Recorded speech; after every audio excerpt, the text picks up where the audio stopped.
Whenever feasible, one should always try to eat the root.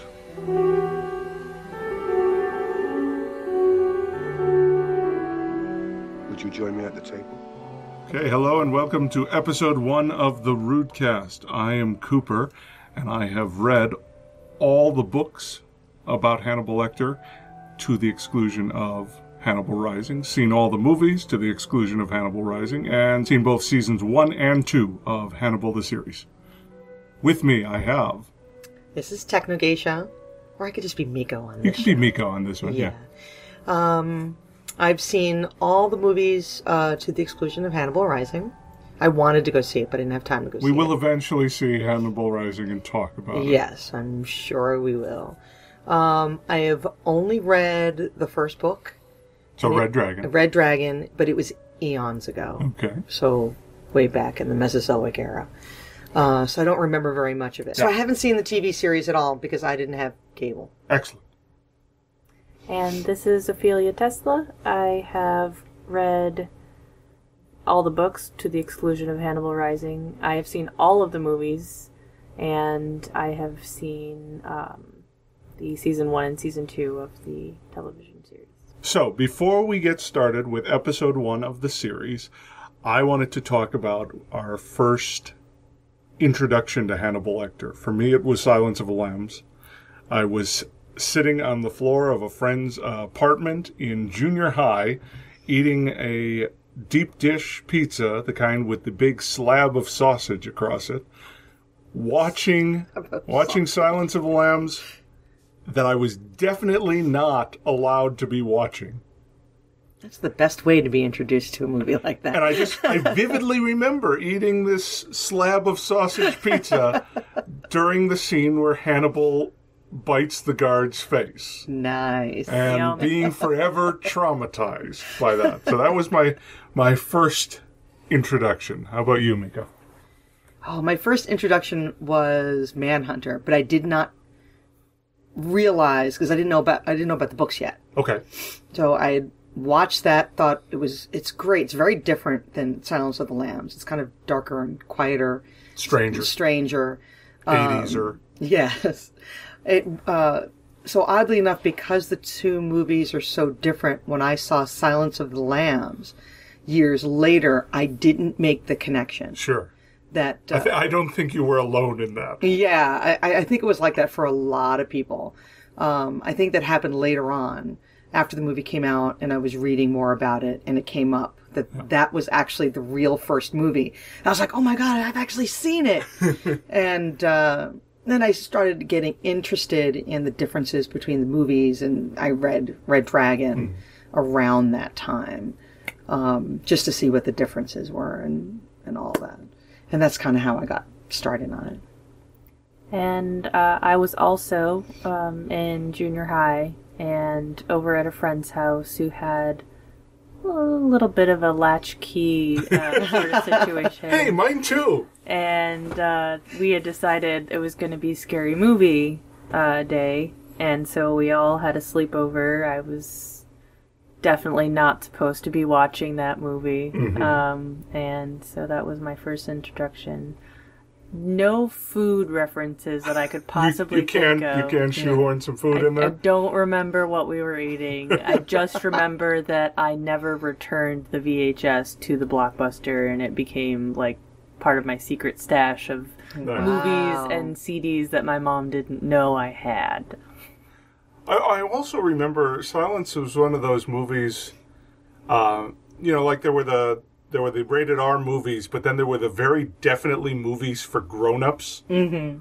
And Silence of the Lambs, they used to have on the Warner Brothers packaging for old VHSs, they would have adult thriller or adult drama. So like they were categorizing like that.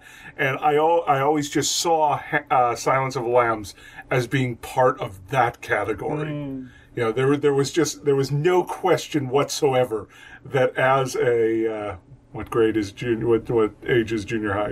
12? Junior high is usually 12 to 13. 12? Okay, I think no question. I was 13. A 12 and 13-year-old should not be watching. No. It was at my friend's house, so I probably made their parents pay a lot in late fees because I was just like, it's mine now. Wow. So it wasn't like your parents had taken that. No way. Wow. No, that's something I don't know if my mother's ever watched that. Well, I also remember before I saw it, my father talking about it with at a family party, because remember, Silence of the Lambs came out right around the Dahmer trial. Oh, wow. So there was this confluence of things, a movie about a cannibal and a cannibal in the news. Yeah. So it became very much cocktail party discussion material. And he was talking about it specifically, and it's like, he never let me see that, no question. So when the idea of a television series taking place before Red Dragon came up, there was no question in my mind that it was going to be absolute shit. There was no question.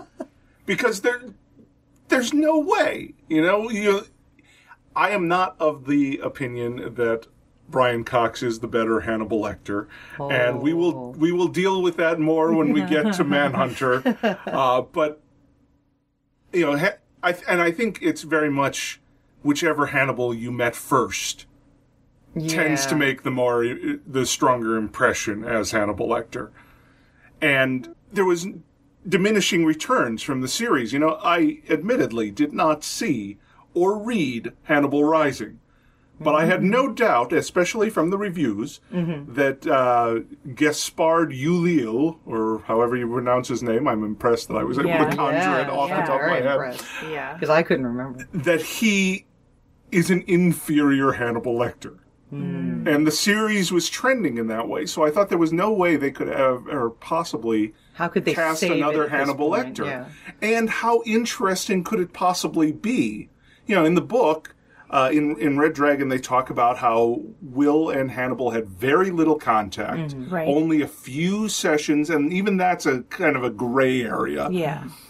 And so to extend that, seemingly just to capitalize on Dexter, it felt like a no-brainer. This is going to be terrible. I'll watch it when I get a chance. Right. And add to that the discussion from the Lifetime Network about a series called Clarice, which has still not materialized. No, because the rights for Red Dragon, the rights for Silence of the Lambs are owned by different people. So that makes sense because they were done very independently of each other. So I didn't even watch it when it started. And Ophelia and I caught up with it about halfway through its first season, and we're just consistently blown away. And the reason we are here doing this podcast, obviously, is not to just talk about decades-old books and movies. It's to talk about Hannibal, the TV series, and those decade-old books. We would not be doing a podcast if it was a mediocre television we would series. not. So rest assured, if you have not seen it, if you're one of those weird people who wanders into a podcast based on a TV series that you haven't seen, you should go watch it. And one of the cool things is Miko has not seen it. No. So we are going to be treating it as though it is currently on. We're going to be watching each episode and discussing everything up to and including that episode. And we will try very hard not to spoil future stuff. So if you're watching it with us, you don't need to worry so much. Right. Spoilers that are book-based or theory-based, we're going to be a little flexible on that because there are certain things we know. Yeah. And one of the things we knew before the series even started was that Red Dragon, the book adaptation, was going to come along in the series. And for that to happen, Hannibal Lecter is going to be behind bars at some point in the series. Right. So we're taking that as a given. Beyond that, there aren't a whole lot of givens in the story, other than adaptation givens. Right. You're going to assume a lot of things. So we're going to segue and we're going to disappear for a little bit, and we're going to watch episode 1. Yes. And then we're going to come back and we're going to talk about it. So welcome to Eat the Rudecast. Yay. Okay,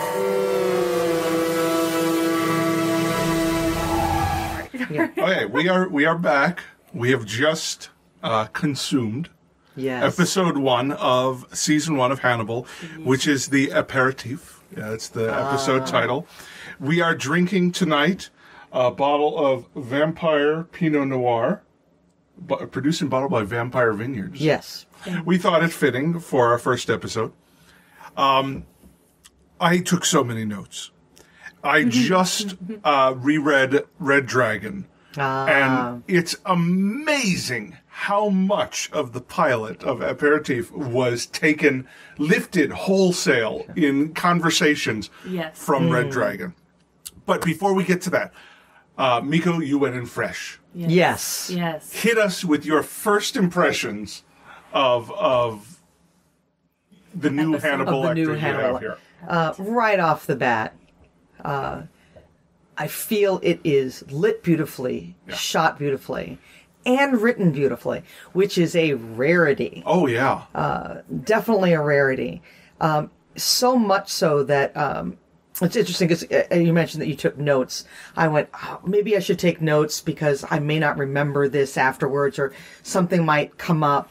So I had no paper, so I looked down at my phone to open up notes, and the episode had already started. And when I looked up, I was seeing so many images, I went, I can never look away from the screen again. Because I'm now worried I missed something vital in the first 2 seconds of this movie, because I was looking down. Yeah. Because it's rich. It's rich in depth. They are building it again, rarity in a television show. They usually build this depth in film. Yeah. Because you can see you have what the actors are doing and what that choice has been made. And nowadays on television, it's just put them in a room. Right. They don't really make the room. Over the shoulder shot, two shot, done. We're done. They were not doing this on this show. No.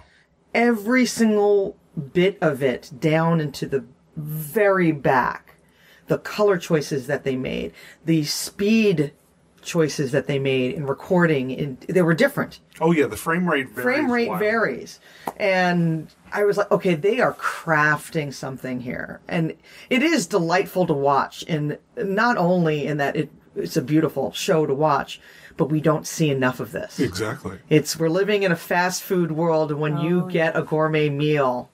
Well, that was the first thing I felt is when watching this pilot initially, and watching it again now, is you see that this is not what you expect to see when you're flipping channels at, if we're going to go East Coast, at 10 p.m. on a Friday night on NBC. Oh, you would never see this. This is something different. And I was always, I came late to Twin Peaks. But seeing the end of that second episode in the Red Room with the backwards talking and the curtains, it was like, I wondered what it would be like to be flipping through the channels and stumble upon that. And I think Hannibal's got a lot of that same thing. It doesn't look like you're flipping through that, you think you've stumbled onto the late night WGN movie. You know, there's something else that you're seeing. And every frame, it's like, having watched both seasons, Ophelia, I couldn't help but feel like they nailed it right off the bat. Yes. It's like everything that we come to understand about this world, about the way they make this show, about the heightened reality that this series exists in, is evident from the moment we are introduced. Yes. The only thing I noticed, and I thought this was interesting, is that Will seems to be a little bit further on the spectrum in the pilot than he is for the rest of the series. Oh, okay. So they changed that? It feels like, and this is not a spoiler, obviously, but it feels like either, and I don't know a lot about that level of the autistic or the Asperger's spectrum, but it feels like either Will is exhibiting that because he's meeting people, like this is sort of his first encounter with Jack Crawford. Yes. It's definitely his first encounter with Hannibal, and he's standoffish, so because of that, he's not making eye contact. But it feels like he's a little bit more fluid and flexible with communicating in the series proper. But that's sort of taking us off. Yeah, he kind of sets that up a little bit. I actually know quite a bit about autism and Asperger's because of trying to figure out my children over the years. Because I have one that drifts into the spectrum, and the other one that is not in the spectrum, but when trying to figure out what was going on, I did a lot of research. Sure. So, but he basically states it when he talks about, and I thought that was really interesting because when you consider when Red Dragon was written, we didn't know anything about this. No, Well, none Will of this Graham is on in the book spectrum. is not Spectrum. Yeah. He's not. Will Graham right. is he's a little different Right. in the book. He So- can empathize, and he does Yeah. have the He has an imagination. empathy Right. disorder is They what they do call it. mention the fear. He does live in fear, but as far as the spectrum, that's not mentioned. And like you said, that Exactly. was That's what I'm not saying. It's known. not in there at all. And it probably wouldn't be something that would even be considered in writing his character because we were not having this discussion back Right. then. Oh, absolutely. Not at all. So it's really interesting at a time in which it is quite prolific. Now, we were all discussing Yeah. this issue that they've decided to look at, okay, so why is he able to do this? Well, is it perhaps because he says he's not exactly, he's like sort of on the edge of the spectrum. And there are a lot of people who are like that. When people think of autism and Asperger's, they have a tendency to think of it as very black and white. Yes. You were either completely all cut off, and if you don't exhibit that, you must be perfectly fine. But it's, we call it a spectrum for a reason. There are Right, people who are exactly. very high functioning, but have these little quirks that come from that. And it's interesting that they would choose that perhaps Asperger's could be why he is able Yes. Yeah, to absolutely. go into this person's life. It was also very touching for me about the empathy because I have a child that experiences that. Yeah. She experiences high empathy, which for years, this is why she was never considered to even test for the spectrum, because Asperger's is supposed to not experience empathy at all. Ah, yes. Oh, okay, yeah. Yes. You're It's not- supposed to be more socially inept. Yes, exactly. So to have somebody that has that hyper focus of the spectrum, but also is able to experience empathy, is probably it's an excellent way of describing his gift. Yeah. It really is, and he talks about sociopaths and Yes. narcissism Yeah. Yes. And how that's And sort how of close on the- they are. and how Yeah, close and they the are. thin line. Exactly. And that whole idea, sociopaths are just sort of like the spectrum. There are sociopaths Yes. who cannot integrate, and they are the people that we know of that do bizarre things like serial killer. There are also sociopaths who Yes. are brilliant surgeons, who are brilliant Oh, absolutely. scientists, Right. because they're able to turn off that part of that would make it impossible for us to do the job they do excellently. Right. Oh, yeah. That's why brilliant surgeons are often assholes. Well, it's one of those things that they say that is it something that keeps you from performing your everyday functions? And if you say no to that, then they, in the past, have said, well, then you can't have that. You can't be diagnosed with it. And having some background in forensic profiling, I've taken courses on forensic psychology. Yes, you're correct. There are actual doctors and even forensic profilers who have done brain analysis on serial killers who have found that they themselves have the same brain activity when they see the same input and the same images.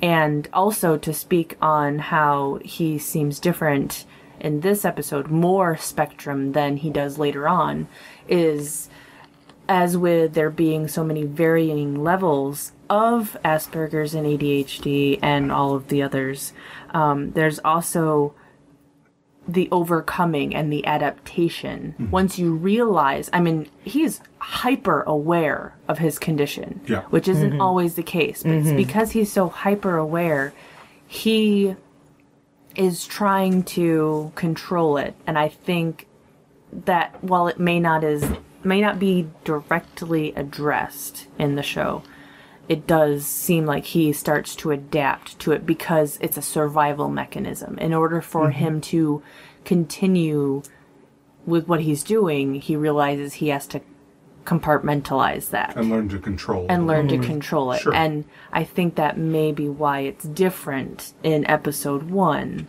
and why it seems so drastic. And also, of course, like you said, it's new. This is the first time he's walking in on a crime scene and experiencing that empathy for a serial killer. Well, let's talk about that, and that'll get us into our breakdown of the episode all by itself.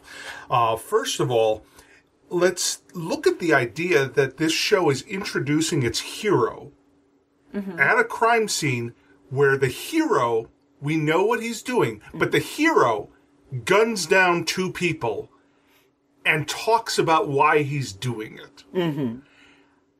What a fascinating way to do that. And, you know, we've seen 3 Will Grahams now. We've seen William Peterson, we've seen Edward Norton, and now we've seen Hugh Dancy. First, I mean, I you know, what we're talking about with the spectrum is I've always felt that Will Graham is a bland, uninteresting character. And I felt that he's a gateway in, you know? And so being able to see this very different and new version of Will Graham. It's definitely more dramatic. Yeah. And actually, now that you say that it lessens in lesser episodes, we also do have to remember it is the pilot. Yeah. Oh, yeah, absolutely. So you're right. Things may be turned up a notch. That's the only thing in the pilot that felt different from the series proper. Is his level. So we start right away with the pendulum, which in the book Red Dragon is a silver pendulum that he sees in his head when he's looking at it's sort of he's self-hypnotizing in the book.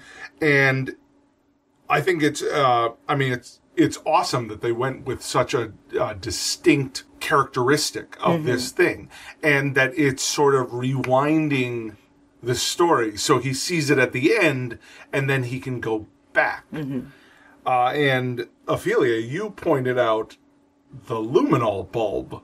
Yes. So one of the ways when people are examining crime scenes, they have a luminol lamp after they spray the luminol, and they use the luminol lamp to search. And when I first saw it, all I kept thinking was it was a lit up fluorescent light bulb being swung back and forth to clear the scene stage by stage while he's processing and putting together the crime scene.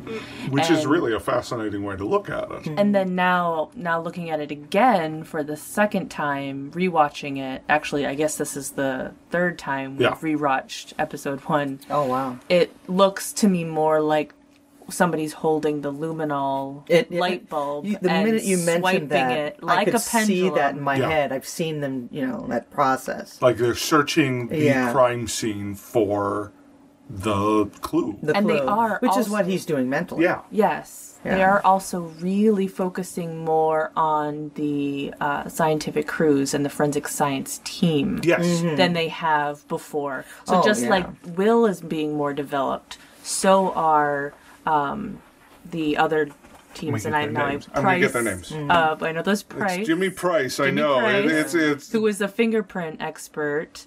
Where he was kind of a crotchety guy, but he was older, and they're definitely giving more personality. They're sexing them up. Exactly. Yes. Well, isn't that and very modern Beverly of them to do? Beverly Katz. Beverly Katz. I mean, was mentioned. There's so many characters in this episode. Go along with the direct dialogue lifts, but there's so many characters in this episode that are directly from Red Dragon. Yes, yes. lab techs are directly lifted from Red Dragon. Kind of. Okay, so it's Jimmy Price, Yes. Brian Zeller, and Beverly Katz. Zeller which would are do it, basically doing their own little version of CSI in the middle of this. Yes. And it's always been funny to me that William Peterson went from playing Will Graham to then leading the cast of CSI, where he was essentially Will Graham light, who didn't have all of Will Graham's skills. And so having these three who become far more interesting and engaging as the series progresses, but you already get that little sense from them that there's more to their relationship because they're bickering. And Beverly Katz has this really interesting line delivery when she encounters Will. Where she's completely disassociated from the scene. Which is probably, that's, I'm sure, very much how a lab tech runs. Yes. That is definitely something you need to disassociate from. And it almost looks like she's kind of, instead of directing her attention at analyzing the crime scene, she's like, "Oh, what's this new thing here? Will, I'm gonna. Are you? Who are you? It's like, she totally has that. But it's like this almost flirty curiosity about him. Just like it was a great way, though. A lot of the steps and a lot of the interactions that Will had with other people was all teaching us about Will. Because they're going into this that you haven't read anything, you haven't watched anything, and also we're rewriting some. And they're treating it very well, like that, as though you have no experience whatsoever with the Hannibal stories. You could almost watch this first, and then skip to Manhunter. Oh, most definitely, most definitely. The rest of the movies. But it was a nice device because she is almost the antithesis of him, of that comfort and just being able to walk up to a stranger and how she has that flirty kind of, and she's smiling the whole time. She's smiling the whole time. Well, and also a little bit of hero worship. Grin. Like she knows who Will Graham is. She knows what he's doing, and that is in the book. When she absolutely. First meets him, there is a little bit of hero worship in the book. But it also shows about how solitary he needs to be when he does. And they set that up quite a bit. Because it just completely distorted his train of thought. Exactly. And she wrecked it. Oh, yeah. Before we jump past the beginning... I know we're getting ahead of ourselves. Well, this is one of the interesting things about Brian Fuller, who is the creator of the series. He's also the creator of Wonder Falls and Pushing Daisies and Dead Like Me. Oh, I love it. And the failed Munsters 1313 Mockingbird Lane pilot. Which was so wonderfully bad. Well, you know. So this was another reason why I was hesitant to get involved in this series, because I figured, what are the odds it even makes a season? But he is notorious for just throwing these things out on Twitter. And he has stated that the first homicide that we see in the show is Francis Dollaride, who is the killer from Red Dragon. This is Francis Dollaride's warm-up. Oh. Okay, so... wow. And I'm knowing Brian Fuller, this will come into play later in the season. They will make note of this. But I think it's very interesting. And the husband coming down the stairs and getting shot as the killer breaks in is right from one of the kills in Red Dragon. Yes. So I thought that was really an interesting thing, because Brian Fuller just will not keep his mouth shut about things. He has spoiled many things for me. So basically, don't follow him on Twitter. No, do not listen to him. Spoilers. So then we're in a classroom, and Jack is borrowing Will's imagination. So that's where we are. One of the things that I see all over Hannibal, and this comes into play twice this episode, but more in the future, is the fingerprints of other horror movies on the series. Yeah. And right away, when Will walks into Elise Nichols' bedroom, all I see is Halloween. Yes. And PJ Souls lying beneath the Judith Myers headstone. And it's just, it's one of those things that's sort of reoccurring in the series, and so it's something that we want to definitely call out. Tonight, we had two, both this moment with Elise Nichols and the Red Room bathroom from The Shining. Yes. And the moment I saw this for the first time, it's just like, oh my God, that set. Yeah. What is that set? It looks What so is that set? distinctively familiar. And because it is almost identical. And I rewatched that scene from The Shining where Jack is talking to Grady in the Overlook. Yeah. And the set is so similar. It's just, It's similarly lit. well, what's great is there's no reason to do it. It's just 'cause. It's just cool. And I love that. I mean, it pins Brian Fuller as a major geek. That he did that just 'cause. Wouldn't it be cool if? Because what he did is he said to his set designer, this bathroom in Quantico, make it look like this one from The Shining. It wasn't just the set designer saying, why not? It was a conscious decision on the part of the creator. Yeah, I actually wrote a lot of notes in there where I wanted to know. I was curious about the production designer and the costume designer because there's such collaboration here. And as I said, I don't know if I said that when we were recording or beforehand, that the depth in which they are setting the scene. It's not just the actors and their dialogue. No. It's not just about the script. We're not just seeing two people in the foreground and whatever it is, the room in the back, which a lot of production design for television specifically winds up being nowadays. Sure. It is carefully thought out to the vantage point, all the way to the back. The color, the lighting, the choices of what's in the room, the choices that are made depending on where we are and what we're talking about, who is in the room. Everything is so specific. So this isn't just people sitting around a table and the showrunner going, it needs to be a bathroom. Right. There's a discussion. Right. What is this bathroom and what does it mean in that moment? Because the frame rate changed. Yeah. It was very specific. They were doing like a drop frame that I thought was very interesting. It's like, I'm going, what are they trying to tell me here? They're trying to communicate something. We've had very rich colors. We've had beautifully lit backgrounds. Tertiary characters and secondary characters are all in saturated colors.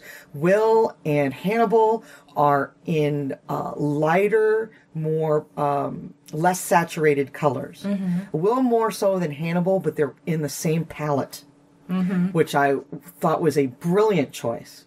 It totally ties them together, and yet isolates them from the rest of the show. Yeah.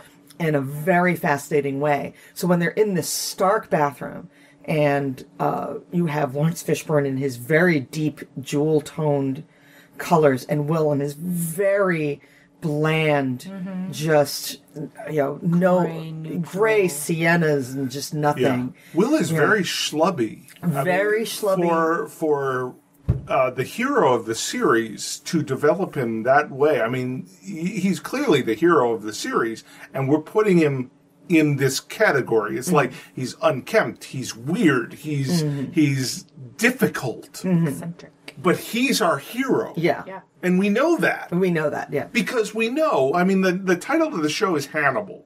Yeah. And we don't meet Hannibal until 21 minutes and 46 seconds into the episode. Okay, so it's taking us in with the preconceived notion of who Hannibal is. You're not watching this show unless you have a general idea of who Hannibal is. You don't think that this show is about Will Graham and maybe Right. crossing the mountains on elephants.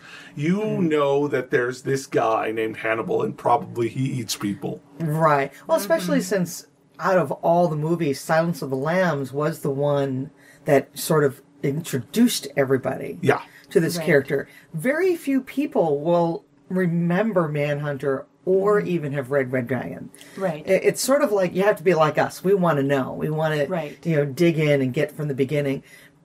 Most people don't dig in that much. They go for the film that was popular. Iconic. It's yeah. iconic. A good majority of the people that are watching this movie are watching it because they saw that movie or they rented it Yes. or whatever. They may have not even continued the journey into the other movies. So all they don't know that there was a Will. Right. Right. They only know that there was a Clarice and that's that an there was an interesting Hannibal. thing, too. Yes. Yes. And they have very distinct ideas of who these people are. Mm-hmm. You know, you were talking a lot about the look of the episode, and it would be remiss to not say this episode's directed by David Slade, who comes back a number of times over the course of the series. It's written by series creator Brian Fuller. David Slade has done a lot of interesting things. Most interestingly, Hard Candy, which is a movie about a pedophile, and introduced the world to Ellen Page. And if you have not seen Hard Candy, it's incredibly difficult to watch, but it's so very good. And we won't hold the fact that he directed the third Twilight movie against him. He also did At some point, you got to buy a house. 30 Days of Night, which is a vampire movie. You got to pay the bills. Yeah, Absolutely.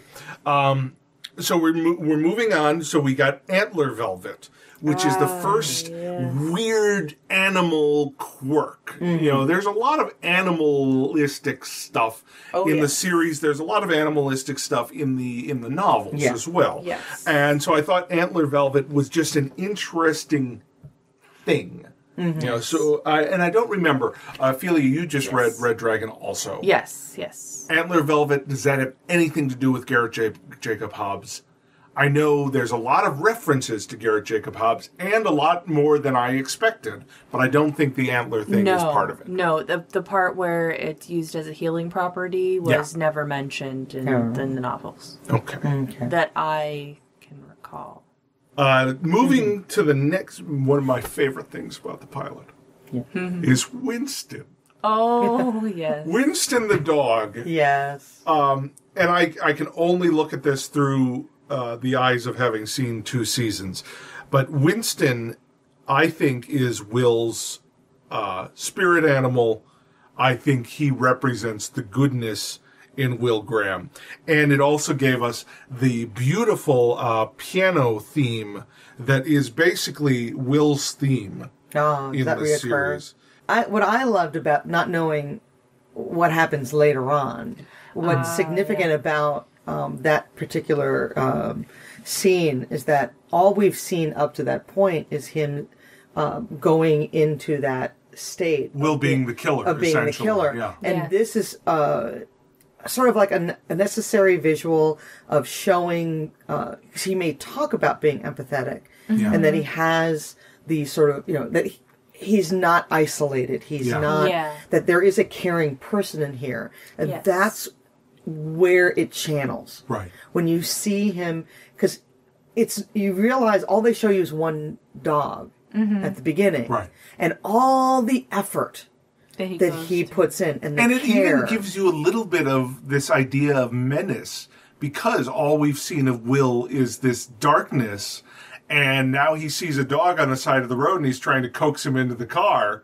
It's funny though, I didn't get that. Oh, I saw that immediately. His facial expression and his body language seemed more caring. Yes, and he was also not as afraid of. He didn't seem as nervous or twitchy. Right. There was a relaxed quality to his body that you don't see him experience with real people. Right. Which, with a lot of people who have trouble dealing with human beings, will often find it much easier to deal with animals. Animals, yes. Because animals are unconditional. They tell you everything. There's nothing hidden. Right. With human beings, I mean, he even talks about the eyes and how much you don't see and how much you're trying to figure out.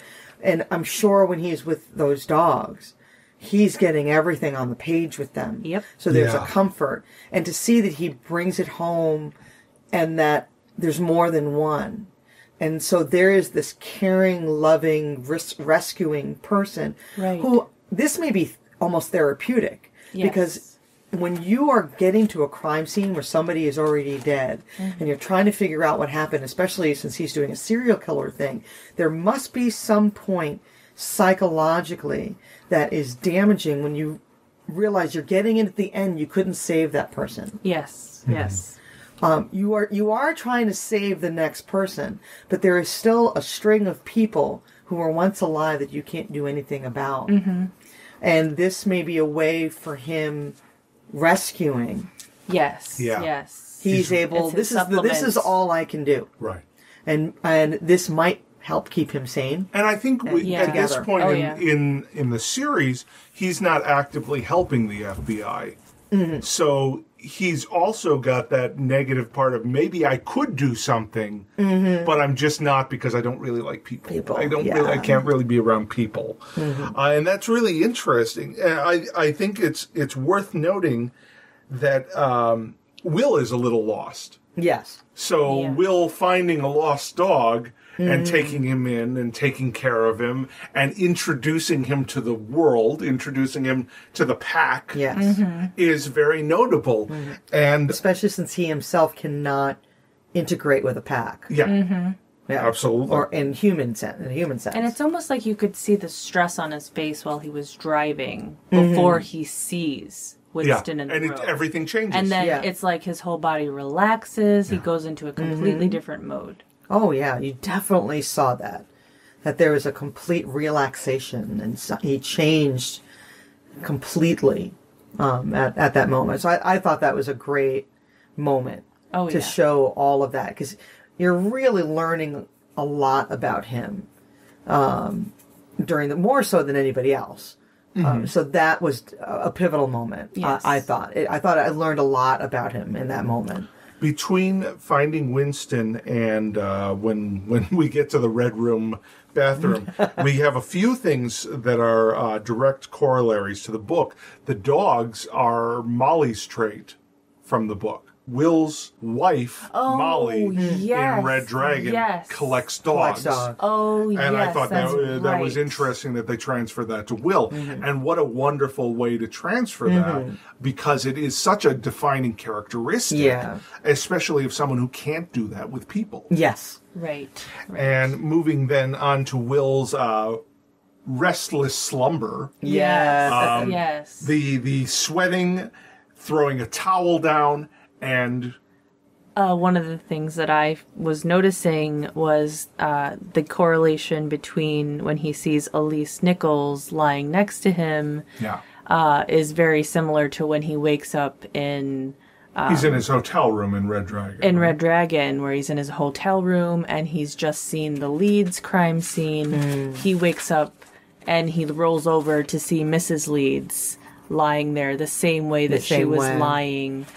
in her bedroom with her husband, and that's where he starts to come to the realizations. It's like he's getting these little.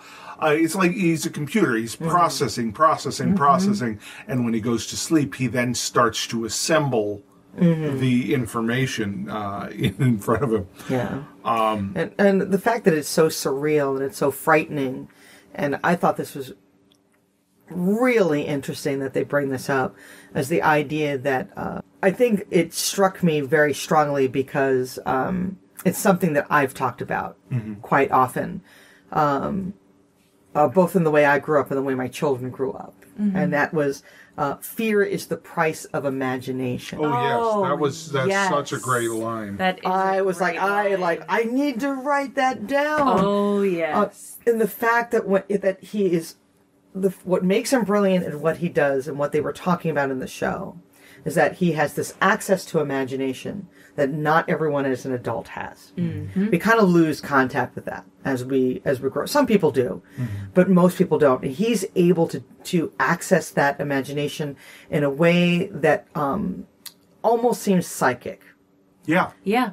And they kind of play with that. They've talked about that a few times in the books and the movies. Yes, because it has is that come he up. makes leaps that Right, can't that be other explained. It can't be explained, Yeah. exactly. Yeah.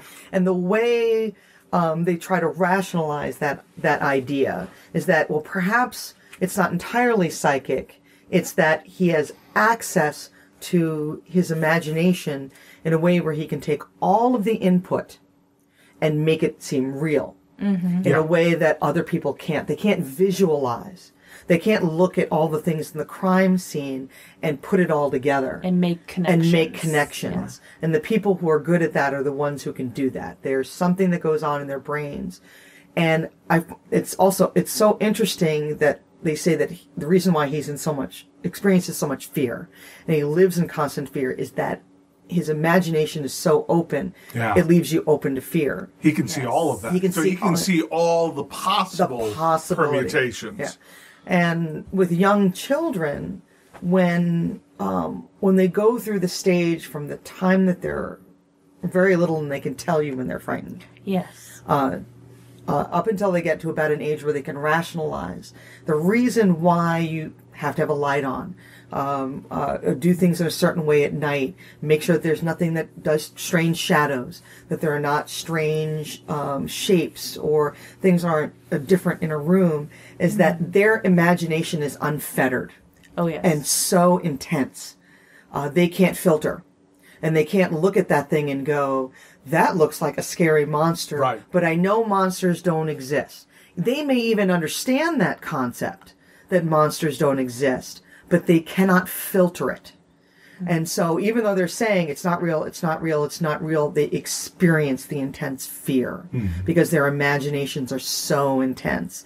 And the idea of his gift is that he did not lose that as an adult. His imagination is so unfettered, and that's what makes him good at what he does. Yeah. That although rationally and intelligently he knows that those images that he sees are not real, Right. he cannot detach the emotional and physical reaction to it. Right. So he is in constant fear. Yes. And they did that very well with images and with the whole, when he would have those dream states. Yes. Like seeing her there. And when he realizes how the horns are being used. Yeah. Oh, yes, yes. Well, that's 3 movie references as far as I'm concerned. Mm-hmm. The antlers, all I can think of is Bloody Birthday. Do you remember Bloody Birthday? No. Okay. Linnea Quigley, Scream Queen, Okay. gets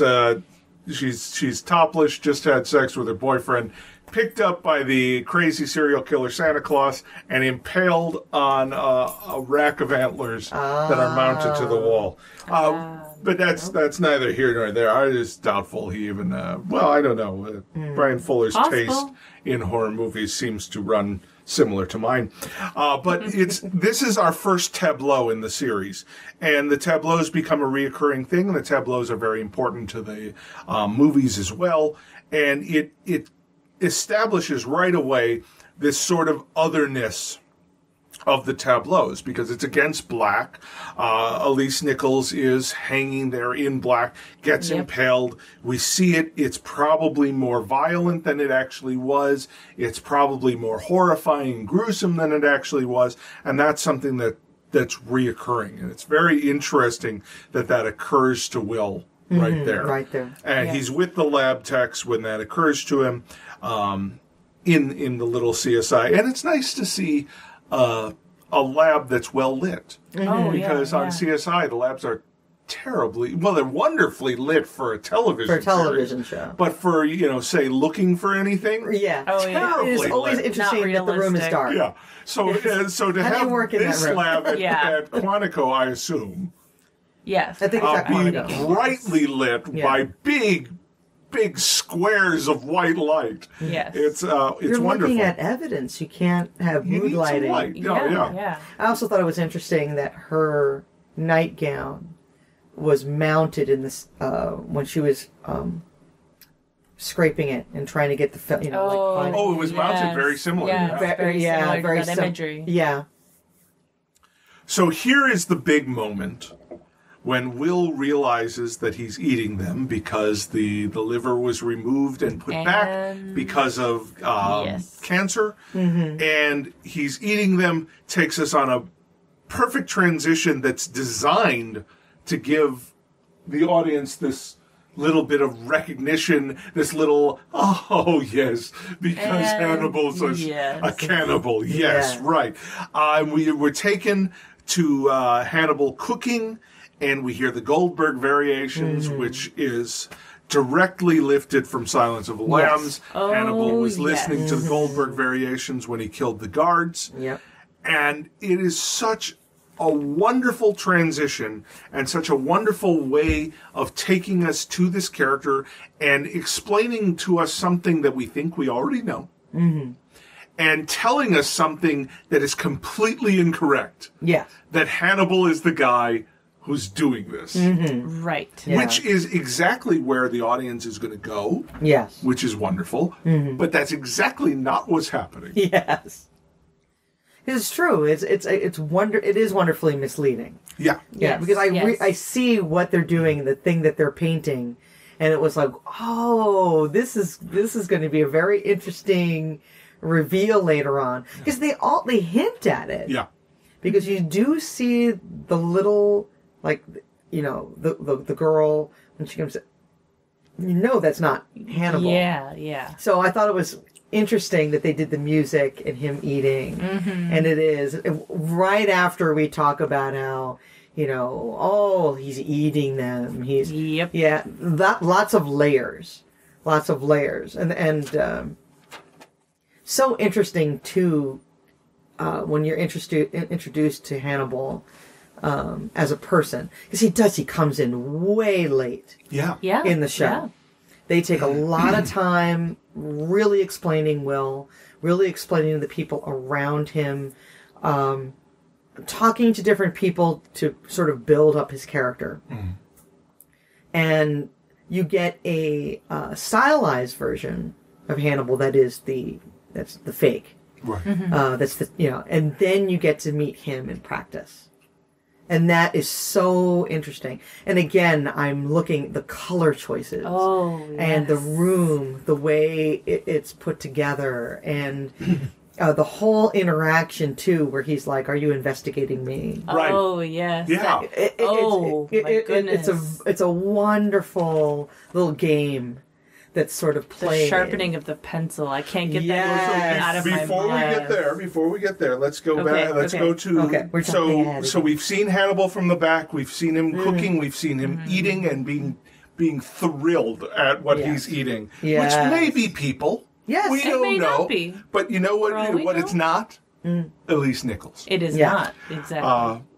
Well, because they also later on when they talk about the girl's lungs were removed. Yeah. Yeah. And then we see him cooking lungs. Yeah. That is very definitely Hannibal. Yeah. But earlier, it's definitely a tease. Yeah. Uh-huh. It is definitely a tease earlier on. So Hannibal is in a session with Franklin. Mm-hmm. And this initial interaction tells you all you need to know about Mads Mikkelsen's performance as Hannibal Lecter. Yes. Who I think is brilliantly cast, by the way. Oh, well, this is as an aside. David Tennant was up for that part. Really? David Tennant was the number 2 choice for that. Although, it was between Tennant and Mikkelsen. I have to say, though, that is not entirely unusual, because he's played a similar character on a British TV show. Has he? Yes. Oh, really? Yeah. I watched a show in which he was sort of like a crazy, he seemed to be the perfect boyfriend. Mm-hmm.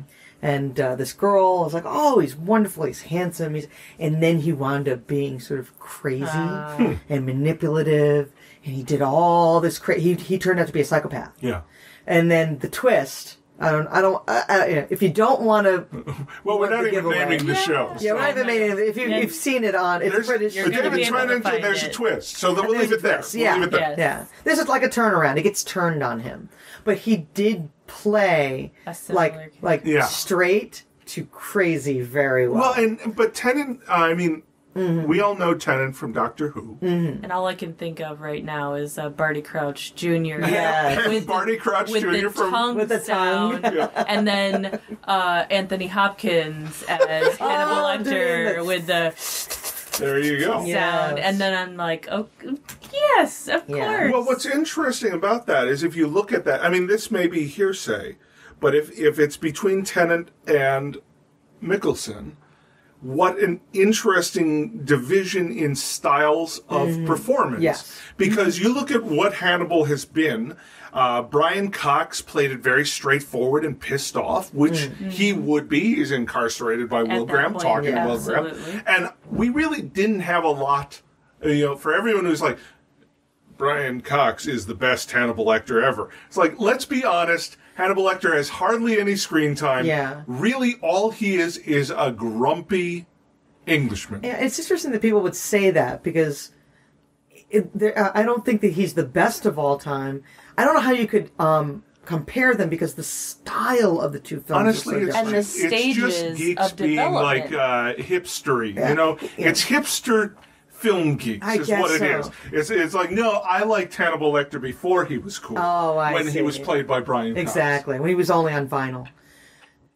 Because I think that he works well for the style of that film. And Anthony Hopkins works brilliantly for the style of that film. If you threw Brian Cox into the style of Silence of the Lambs, it wouldn't have worked. Right. You needed that... Anthony Hopkins just sort of brought that, I don't know, that sort of like, there's like a velvety darkness into it that as brilliant an actor as Brian Cox is, I'm not sure if he would have been able to do that for a bigger performance. Yeah, exactly. For more screen time. Exactly. So that brings us to Mikkelsen, who in his first scene, so we see him with Franklin's sobbing. This is him as a therapist. Yes. Leaning back in his chair. Kleenex next to him. Yes. Not next to the patient, next to him. Right. And he leans over. He doesn't lean.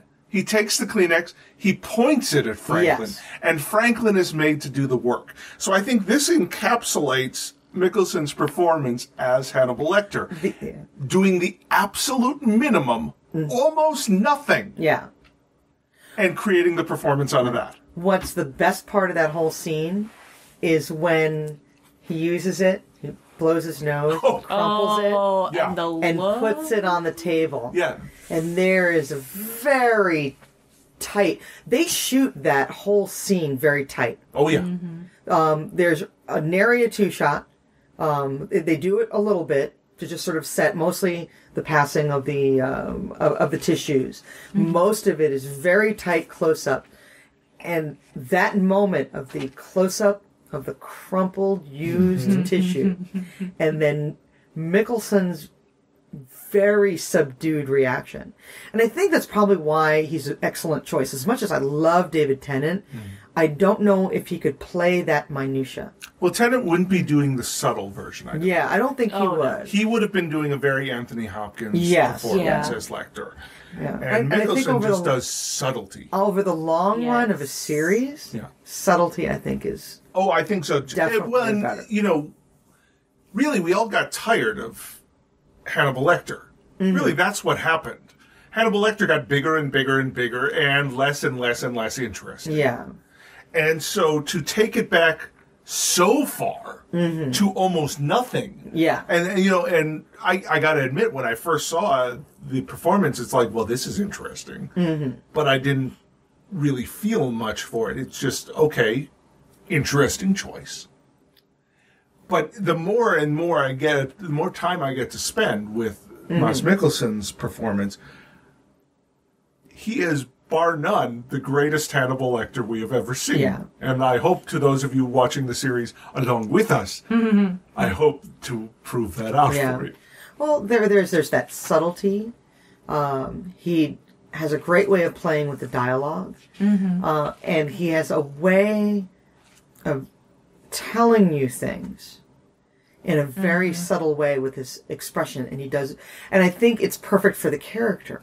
Yes. That there's a lot going on inside of there. Yes. Oh, yes. And you're only getting that this is someone who has developed this over a long period of time in his lifetime. It's all behind the eyes. It's all behind the eyes. And he is choosing what is exposed. Yes. That he has definitely got it down to what he can expose and what he can't. So that whole eye contact conversation is one. Their first interaction together, sitting next to each other, is the most beautifully written piece of dialogue. Well, and Will ever. is so grumpy about it. Oh yeah, And the interplay, the back and forth, it's something. The dialogue is so unique to television. It's just heightened, and it's banter. Yeah. But it's banter for people who don't want to banter with each other. Right. I like the line of, are you psychoanalyzing me? You wouldn't like me Being when I'm psychoanalyzed. And you know that's Brian Fuller being like, yeah, I wonder if I can get an Incredible Hulk reference past him. You know, because he is playing it like a geek. And that's so great for all the layers. I mean, that's what allows us to see. He's called the series his Hannibal Lecter mixtape. He's taken the text from Thomas Harris and shaken it up and is just appropriating whatever he feels is necessary for what we're currently watching. And he's doing some of that with no care about what the future will bring. Like, there are so many sequences directly from Red Dragon, even right here in the pilot, that they obviously will not be able to use when we get around to the Red Dragon portion of the series. Right. But it's like, well, fuck that. We'll worry about that later when we get to that. When we get to that. Yeah. You know, right now, because, I mean, it's a Brian Fuller television series. There's no guarantee we will ever get to Red Dragon. Yes. But there is a guarantee we have what's right in front of us. Yes. And so what I've looked at, you know, while we were waiting to see if season 3 was going to get renewed, we're like, okay, well, maybe we'll just have these 2 seasons and then we can watch Manhunter or Red Dragon and then we can watch Silence and then we have that. So we have it. It will lead sort of have it. into each other in an odd way, but it would lead into Indeed. Well, touching back on his performance and how he only ekes out little bits of what's going on behind the eyes. And I don't know how far along I'm skipping ahead, but when he's in the car and you see that little smirk of a smile as Will exits the vehicle. And it's that little time lapse of a few seconds, maybe a minute before he exits the vehicle. Yeah, I love that he took that time. It's this. He doesn't get out right away. He sits in the car for a little bit. Yes, he's like, no, I'm not going to get out at the same time. I'm going to let him go first, and then observe from a slight distance. Because that's what this Hannibal does. Is it's all about the observation. You know, we get that. We don't get that as much with Anthony Hopkins because that's about the conversation. Because that version of Hannibal, like, I mean, most people's interactions was with silence. Hannibal was popular, the movie, but it wasn't as well respected and liked or all that. So I think most people, when they think of how Hannibal gets inside you, it's through that conversation. It's through learning about your past. But this Hannibal is all content to just sit and watch, like the lion. Oh, yes. Where Franklin feels as though there's a lion in the room on the verge of devouring him, and Hannibal assures him the lion is not in the room, but when it is, he will know. He will know. And that's just so great. I mean, it's full of winks to the audience. I mean, really, this Brian Fuller has the worst poker face ever. Well, I also want to point out, too, that line came from Hannibal. Yes, it did. It was almost as though it shows a little bit of his role as a therapist, that he sort of feeds these sort of manipulative impressions. Like, he's not really waiting for much feedback from Franklin or No. even ask Franklin how he feels. He's telling you. Yeah. This is what's going on in your mind, and you will know when Right. that is Yeah. happening. It was really, It's a little bit of manipulation. it was a great character, too, of Franklin, of just sweaty and sort of unkempt. He was also in the same neutral colors. Yeah. And when you're going back and forth, in the shots, he's sort of not very together and not, and kind of raggedy in a way. And then you go and you look at Hannibal. Well, he's wearing this baby blue Yes. suit. yes. I A gold sat tie. and analyzed every bit of his clothing because he has this light blue suit. Oh, Miko, then you have such sights to see over the course of this my series. I was like, I mean, Hannibal's ties should get the Emmy. oh, they should. no. No, the choice knot. of knot is What is the knot? incredible. Do you know the knot? It looks like it's a Windsor. It is Okay. a Windsor knot. It's a double Windsor, yeah. It's the wider. It's the wide double Windsor. It Double is the Windsor, yeah. widest tie knot I have Yeah. ever seen Yes. outside No one of a uses Dirty that Harry anymore. movie. Yeah, no one uses that anymore. It's very 70s. Yeah. The double Windsor. You don't really see. Everybody does the overhand. Yeah. Yeah. Which is the yeah. very simple one. If they even wear a tie nowadays, it's sort of not really all that popular anymore. But the fact that they chose this tie that was already very wide in that incredible color, that gold, and then Gold he color. had a patterned shirt on. It was that gold with the white window Checked, pin. yeah. Yes. Yeah.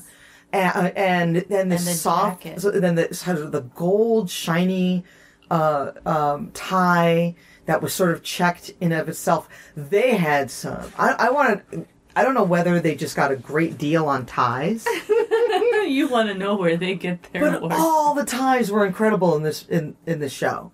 Lawrence Yeah. Fishburne had these the yes. beauty of his suits and the maroon shirts or You've deep got sapphire so much blue to and look these forward beautiful to. ties, and I'm like, this is all deliberate. Every yeah. choice down to the knot in that tie is deliberate, and the way.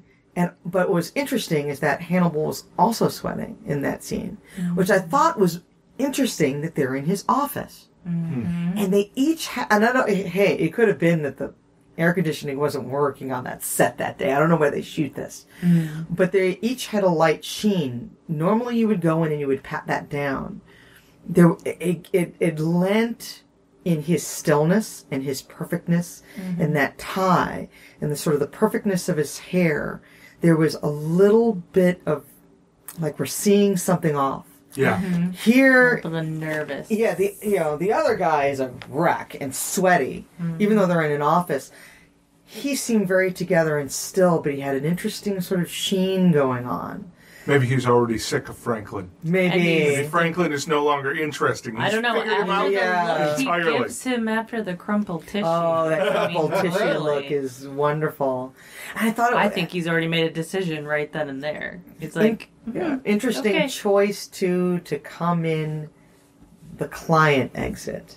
Yeah. Very yes. calculated to throw him off. Oh, yeah, absolutely. That had to be. Well, that couldn't be a. Oh, I just opened the wrong door thing. Oh no, Right. You that was have to intentional. know. And I love that little moment where Hannibal even like throws Franklin out to the wolf. Yes. It's like unless it's about him. Right. Which Right. I don't know that this is this may be spoilerific, but this was another one of Fuller's things. Was he specifically said that Franklin is Benjamin Raspail from Silence of the Lambs? Silence of the- One of the issues of this series is short story version of this issue is Dino De Laurentiis, producer of Manhunter, had the rights of first refusal to all Thomas Harris Hannibal Lecter books. After Manhunter bombed, he's like, no one's going to see this Silence of Lambs thing. Yeah. Orion picks it up. Yeah.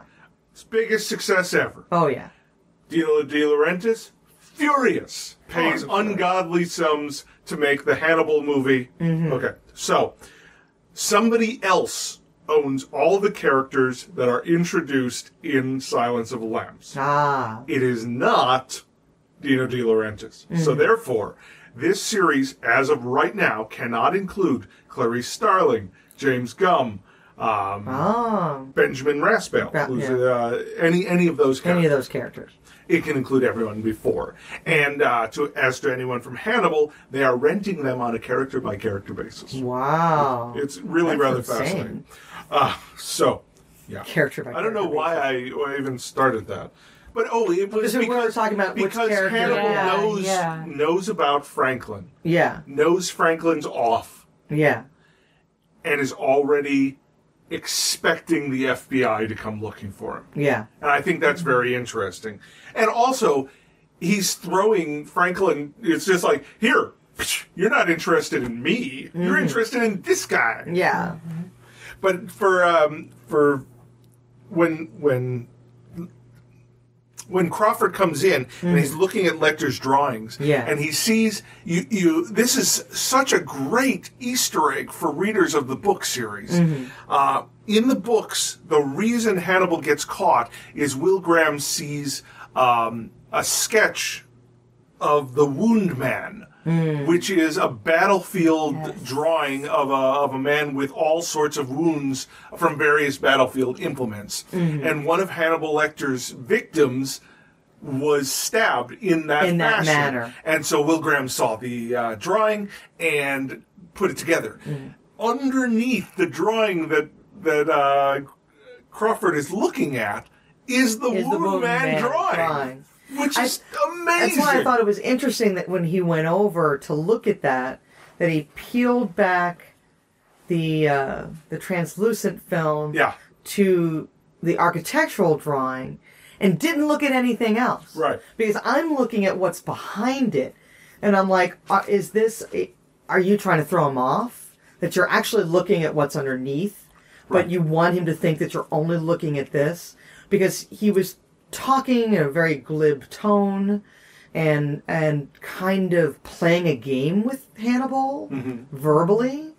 That I'm not here to investigate you, but the way he's walking around the room and touching things, there is investigation sort of. I don't know whether he can. I think Crawford's just poking at him. I think that's what this version of Crawford does. You know, the books versions of Crawford, the movies versions of Crawford, were just relentless to get their goal taken care of. Yeah. This version of Crawford seems to just... it's a lot like Hannibal, actually, and Will. So this triumvirate of characters are very much observing what happens when you set something in motion. Yeah. And so Crawford has no reason whatsoever to suspect Hannibal of anything. Yeah, but I thought it was so interesting, the things that he touched. Well, I think he's also regaining, you know, that little thing in the exit area was Hannibal putting Crawford in his place. You are a guest in my space. Right. And this was Crawford... You will wait for me. Reinserting himself over Hannibal. Because it's like, look... I'm this badass FBI guy. Yeah. You're going to be in my space, even when I'm in your space. That's why I say I thought that it was on purpose, because the whole idea of having the exit waiting room is so that there is never a time in therapy where anybody ever comes in contact with each other. Yes. And it's for privacy reasons. It's like you will never sit in the same waiting room. And you will never see that person on the way out. They're usually in two separate areas, and you might cross each other in the hallway, and that's about it. So that's sort of sacred space. Right. That exit, especially the exit, because you've just had your session. Yes. You're vulnerable. You're vulnerable. So to open the door and find somebody standing there who's asserting themselves of, I'm here, and I need to go in that door. And then the play of Hannibal going, you're not going to enter this door here. You have to go around. To the waiting room. And what I love is that when they cut to him in the waiting room, it's not he walks into the waiting room and goes straight in the door. He's actually sitting down. So Hannibal made him go through the motions. Yeah. It's like you would go and sit in the waiting room. You will go. Yeah. I'm not busy. Yeah. I'm going to go wrap up whatever it is I choose to do. Exactly. It's very much of like a asserting control. Dominance. It's a game. Exactly. It's a back and forth game. Yeah. So when he finally lets him enter his personal space, he just touches everything. And I think the whole thing of peeling back the layer and Hannibal sharpening. I mean, he's not just saying I prefer to sharpen my pencils with a razor blade. He's sharpening with the razor blade, and he's watching Crawford to see what he's got. It's lovely. And then there's another one of those very particular, just like the tissue, is the way he places them on his desk. And then adjusts them afterwards. Yes. Yeah. So that brings us to the scene where Will and Hannibal meet for the first time. And I've got a note here about tasteless. Will talks about something being tasteless, and Hannibal says, "Do you have trouble with taste?"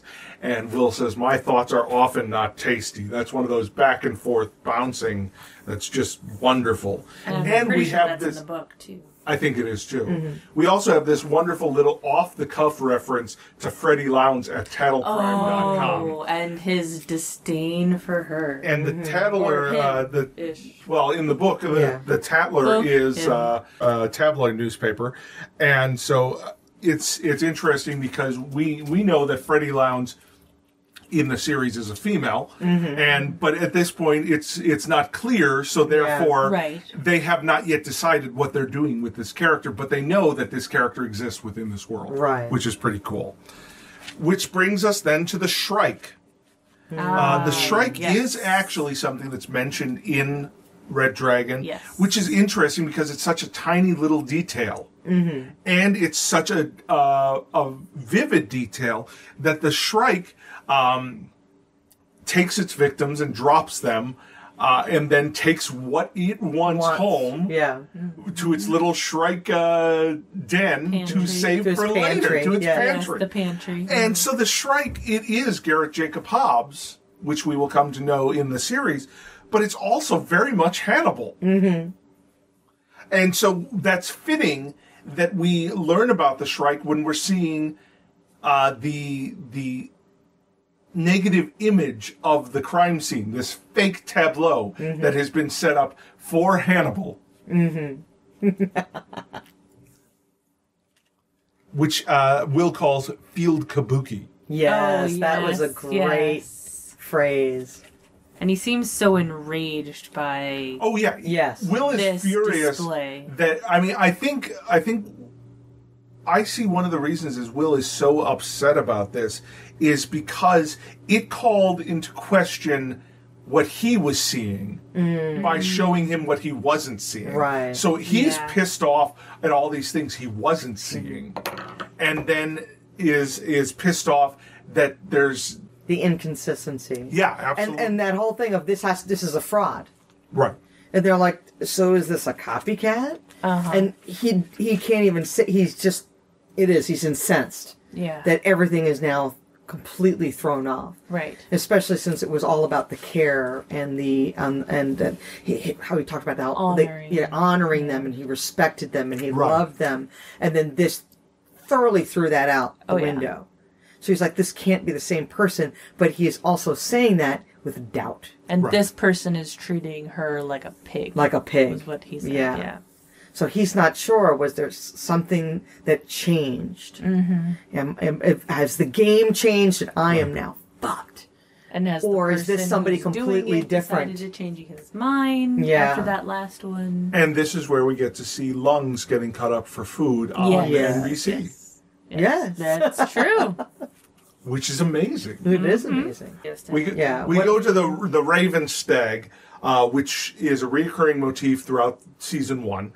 And it is a stag with these raven feathers on it. And, I mean, we see the stag head and we see the ravens at this scene. Yeah. And so this sort of becomes Will's Patronus throughout season 1. It's this thing that also represents Will. And in this moment, it's what's fascinating about it is all it is calling attention to details at the crime scene, but it's not giving us any information for Will. Will is just seeing this in this dream sequence that then he's woken up. What's interesting is he doesn't do a flashback in that moment. Right. Every other crime scene, we do a walk backwards. That's very true. He does. Where he walks backwards through every single crime scene. We change to saturated colors when he is in the moment. We see he walks backwards, everything happens backwards, and he sees it and then he lives it. Right. In that moment, we don't do that. He does have some, I think he has some, it's not really like flashes. He's trying. It's because he can't really put it together. He can't. Maybe that's what it is that since this is a simulacrum of the scenes, he can't get inside that killer's head because that killer doesn't exist. Yeah. It's not a real thing. It's this other thing. It's orchestrated. It's. And I think Will knows tableau. immediately that it's wrong, and maybe for him, whether he knows it consciously or not. Which brings us to Will and Hannibal's day of fun, starting with breakfast, a protein scramble with some eggs and sausage. Let's do a lot of close-ups of sausage so we can all go. As, maybe sausage? Well, Hannibal is very careful about what he puts into his body. Yes. That is very true. So he often winds up cooking for himself. And this is the where they got the trailer line, which they used all over the trailers for this show. I don't find you that interesting. Yeah. You will. You will. Yes. I'm just going to put these lines out there for the future. You and I are just alike. You are a teacup, the finest china used for special guests. Special guests. That will become relevant later. And then we're to Garrett Jacob Hobbs, who is definitely referenced in the books. I find it interesting that Hannibal memorized Garrett Jacobs Hobbs' phone number at a single look at the file. Yeah. Will has the file with him. Hannibal goes back in and calls him up to say they know. Which then we're at the last scene at Garrett Jacobs Hobbs' house here. Yes. Not the last scene. We're at Garrett Jacobs Hobbs' house. Scene. No. That'd be awesome. This is also very much to what happened in the book. Garrett Jacob Hobbs cut his wife's throat, and she shoved out the door. Watching Hannibal, you mentioned that he watches Will get out of the car. Yes. He watches everything happen and doesn't get involved until Will has made the move first. Yes. He wants to see Will do? He does. He wants to see what his new toy is capable of. And Garrett Jacob Hobbs is CC. It's right from the book. And it's something that haunts Will because he wonders what it's referring to. And we're given the same thing in this show, is we get to interpret the C, and he's not looking at Hannibal, so it's not like a tip-off thing, which I think a lesser show would have had him look up at Hannibal and say C. But this is just for Will. Will is in the field now. Will is doing this here. It's also interesting to see, and it's a great callback later on. Yeah. That when he is experiencing the moment, normally he's experiencing the moment only in his head. Right. Because he comes in at the end. When he's experiencing the moment, it is so overwhelming to him. And you really remember that he's basically mostly an academic. Right. You know, oh, yeah. That this is not his thing, and to see him come in and be splattered with, and they do a walk back there because he starts at the end. He is splattered with the blood before we see the scene, so we know it's going to go badly. But rather than him, it's on him rather than him seeing it happen elsewhere, apart from him, and then him sort of taking on the scene. It is happening live. around him, and his brain goes haywire. Yeah. Oh, yeah. He has no idea what to do. He doesn't know, he wants to save people, and they're beyond saving at that point. And he is now the real person behind the gun. Yeah. And he is a mess. And then the position in which when we finally see Hannibal again, because we only see him at the car, we don't see him again, really. Through that entire scene. Until he comes in and helps, very calmly puts his hand. Well, and it's clear when he helps Abigail, he's doing it for Will's benefit. Yes. He's assessing how Will would like him to proceed, and then going in and very calmly wrapping his hand around her throat. Yes. Which is an extremely threatening gesture. Mm-hmm. But then to just hold the blood in, and to see the sort of stoic, neutral quality of his face, and Will is vibrating. Yeah. Oh, yeah. With just emotion and adrenaline. And he's just hyped up. He's hyperventilating. Yeah. He's shaking. Such an interesting, tableau of the two of them together, of how Will can't handle it, and Hannibal is unaffected. Right. So then we have the denouement. I wonder, Ophelia, did you notice that Alana Bloom is talking about investigating bites at hospitals? Which, to those who are familiar with Red Dragon, will know Dollarhide, the Red Dragon, was biting. And I believe that dialogue was lifted directly from Red Dragon, which is it's just such a little tiny, I thought that was very interesting that they put that in there. Yes, that is very similar to what happens in the book. So the final moments I thought were very interesting, and this was re-seeing it and having just gone through all this. Will comes into the hospital room to find Hannibal asleep, holding Abigail's hand. Mm-hmm. Is he holding her hand? Yes, he's holding. He's asleep, and he has his hand on top of her. I would say holding. Hannibal is there. And it's a moment where Will is sitting looking at them, and he is looking at Hannibal as to how to behave a human. Mm-hmm. Will just went through this crazy experience where Hannibal was watching him, and now Will is looking to Hannibal, who's asleep with her, and I'm sort of on the fence over whether or not Hannibal is actually asleep.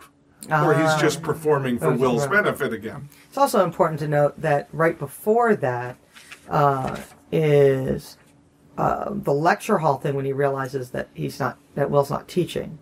Oh, and that very important line of, you told him he wouldn't get close. Yes. I didn't realize Alana is substitute teaching for Will, and theoretically talking about the same murder scene as Will was. So now that's why the teeth. So that makes all that much more sense for that being an early Francis Dollarhide kill. Mm-hmm.